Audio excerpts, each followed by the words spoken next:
Okay, so let's talk about double stops, and what that means is stopping two strings. So putting a finger on more than one string. It could be the same finger, it could be two different fingers. It's just having two notes happening at the same time. And that's different than a drone, because a drone is an open string, so that string's not stopped. Okay, so let's try playing a double stop. The one that seems, I mean, it's kind of right in the middle of your instrument, and it's one that I use a lot, so I think it's a good place to begin. It's using keys from the G chord. I mean, notes from the G chord. So let's find our G note. Let's actually get the drone going so we can tune our G note to that drone. So third finger on your D string. And just make sure that's really in tune with the drone. Feel free to wiggle it around till you get it in the right spot.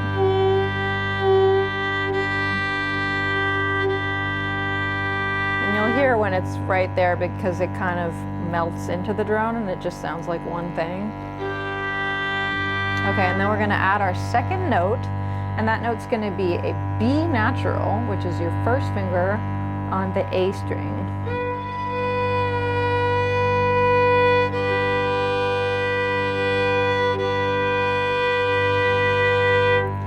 So basically what you want to do, and this applies to any double stop, you find one note, you get it in tune, you find the other note,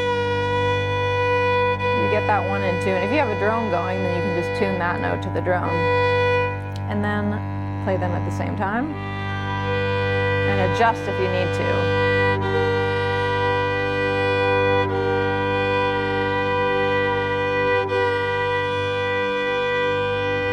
Ideally, you're not adjusting both of them, you have one in tune and then you just adjust the other one to fit it.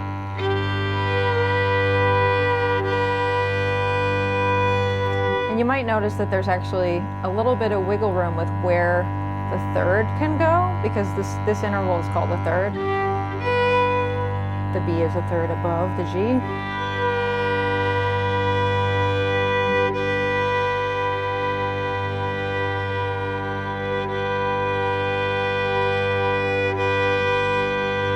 So just kind of sit with that. See what it feels like, see where your fingers are, and what the sound is that you're creating with those two notes together. And that's a third. There's all kinds of double stops. You could make any double stop, really. But if we keep our G note planted and just try out a few different ones, other notes that we can get together with the G. So try it against your open A. That's a second. That's easier to tune, right? Because you only have to get one note in tune. Now let's try a minor third. So we'll have G, and above it we'll add B flat, a low first finger.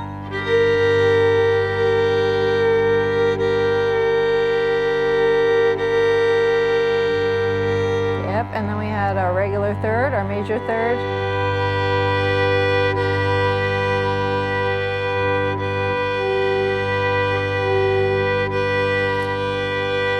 Don't be afraid to move it around till you get it just right.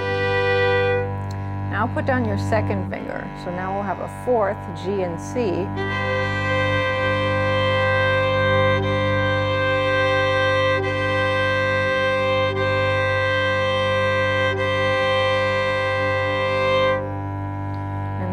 If you take it up a half step from there, you'll now have a tritone, G and C sharp.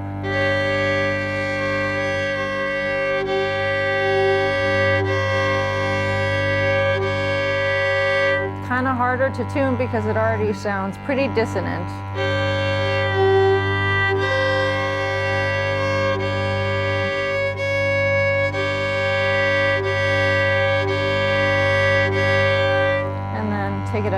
half step, and the way to get this one is by actually moving the third finger from where it was on the G, shift it over a little bit so it's actually planted between the G, I mean not the G, the A and D strings. So instead of the way you'd normally place your finger where it's just on one string, you're kind of placing it between the two strings so that it's hitting them both equally. G and D. And this is a fifth. And I would say that's one of the hardest intervals to play, or to get in tune rather, because you kind of have to mess with the exact angle that your finger is going down in order to get it straight across so that they're in tune on both of the strings.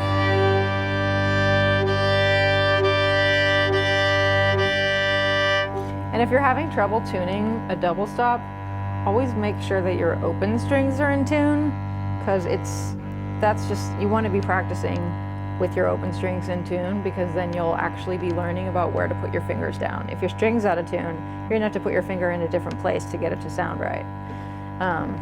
Okay. And then if we keep going up from there, keep the G on the bottom. This is a minor sixth. So we have G and we have E flat with our pinky finger.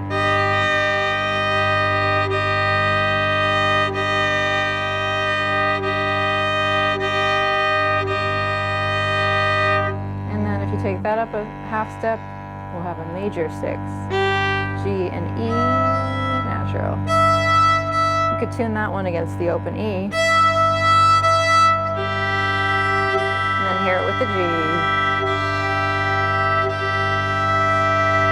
Okay, so that's just a small exploration of some double stops. You could also change the note that you have on your bottom string, and then you'll have a whole new set of double stops, right? Cool, so check it out, have fun with it, and really take your time to get in tune, because the way that this practicing is useful is if you're practicing both hearing the intonation and doing it correctly by putting your finger in the place that you want it to go in. And then you'll be training your fingers to go back down in that same place. And eventually your hand will just know where to go. And then you'll be like, I want to play a third. And you'll go boom, and it'll be right there. But it's okay if that takes time. It still takes time. I think for me and for a lot of fiddlers, that's kind of part of your warm-up thing, is getting in tune, because we're never going to have any frets on here, so we're always going to be trying to find the notes. Even if you basically know where it is, it might feel different that day, so you have to keep kind of wiggling it around and reacquainting yourself with exactly where your finger goes down. Okay, have fun with those double stops.